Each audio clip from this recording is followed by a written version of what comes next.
წლის ღამე. მე უსმენ ყველაზე მშვიდ მუსიკას და შენს ნაკუთებს გარკვევით ვხედავ ჩემს ხელებს შორის. ათასობით კილომეტრი გვაშორებს ერთმანეთს და მაინც თუ მოვინდომებთ დავითვლით აი ესე. 1, 2, 3. თვალებს გავახელთ და ერთად აღმოჩნდებით. მე მაინც მინდოდა გვერდით გყოლოდი დღეს. ის პატარა ყვითელთმიანი თოჯინაც ამიტომ გამოგიგზავნა.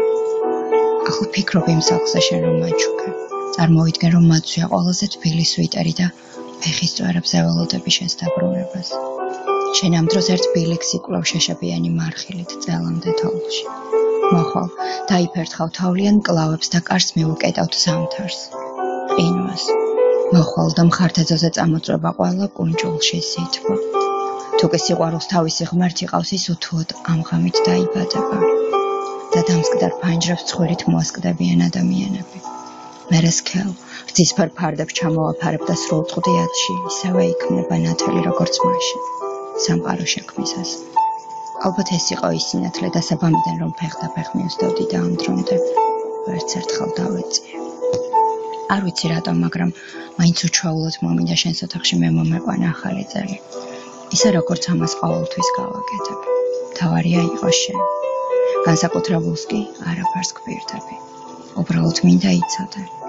მაშინ, როდესაც ბნელა და შენ ხელის ცეცებით მოდიხარ ჩემამდე, მე სუნთქვით ვყლაპავ ყოველ ნაბიჯს და შენგან წამოსული ჰაერის პირველ ნაკადს დახარბებული ველოდები. არ არსებობს რამე იმაზე ახლოს, ვიდრე შენ ხარ. ჩემთვის შენს თვალებში ჩადის მზე, შენს წყლიან და ჩემი ცავსე თვალებში. მერე ჩავიცვამ შილიფად და შენს ნაკვალევში ჩავადგა მტერფებს, რომ უკან მოვყვებოდე აჩქარებული ნაბიჯებით. მოდი და თუ გინდა დღესვე წავიდეთ, ქარის საწინააღმდეგო მიმართულება დავიჭიროთ. კომპასი რა გვინდა? ბევრიც არაფერი. 2 ზურგჩანთა, ველოსიპედები, 2 წვლედი და მე და შენ ვეყავით. მცადვარ დამალობანაც კი ვითამაშო გზაში და 20-მდე დავითვალე. შენ ოღონდ წამოდი. ველაპარაკებთ ძალიან ბევრს, თითქმის არაფერზე. და ვიქნებით ღმერთთან იმდენად ახლოს, რომ თითებით დავითვლით ვარსკვლავებს.